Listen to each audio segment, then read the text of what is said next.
नमस्कार लाडक्या बहिणींनो, मार्च आणि एप्रिलचे 3,000 रुपये अजून खात्यात आले नाहीत म्हणून टेन्शन मध्ये आहात का? योजना खरंच बंद झाली की काय असा प्रश्न तुम्हालाही पडलाय?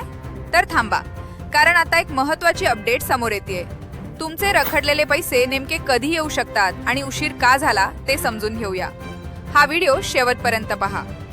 सर्वात आधी, उशीर का झाला? अनेक ठिकाणी पडताळणी प्रक्रिया सुरू असल्यामुळे हप्त्यांमध्ये विलंब होत आहे. काही प्रकरणांमध्ये लाभार्थी माहिती, ई-केवायसी आणि पात्रतेची तपासणी यामुळे यादी अपडेट केली जाते. त्यामुळे काहींचे पैसे थांबलेले दिसतात. लक्षात ठेवा, अधिकृत आकडे ठोस सरकारी माहितीशिवाय खात्रीशीर सांगता येत नाही. त्यामुळे अफवांवर विश्वास ठेवू नका. आता गुड न्यूज काय? मिळालेल्या अपडेटनुसार ई-केवायसी आणि पडताळणीची प्रक्रिया पूर्ण झाल्यानंतर फायनल यादी तयार केली जाते. त्यानंतरच डीबीटीद्वारे पैसे जमा होतात. GR जाहीर झाल्यावरच नेमकी तारीख कन्फर्म होते.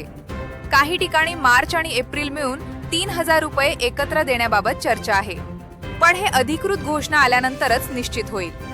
योजना बंद होणार का? नाही, अशी कोणतीही अधिकृत घोषणा नाही. उलट या योजनेसाठी मोठा निधी राखून ठेवलेला आहे. त्यामुळे योजना सुरू राहण्याची शक्यता कायम आहे. सध्या फक्त पात्र अपात्र पडताळणीमुळे उशीर होत आहे. शेवटी एकच, तुमची ई-केवायसी पूर्ण आहे का ते तपासा. बँक खाते आधारशी लिंक आहे का ते खात्री करा आणि अधिकृत अपडेटची वाट पहा. तुम्हाला मार्च एप्रिलचा हप्ता मिळाला का? कमेंटमध्ये नक्की सांगा. ही माहिती इतर बहिणींना शेअर करा आणि अशाच खऱ्या अपडेटसाठी चॅनलला सबस्क्राईब करा. जय महाराष्ट्र.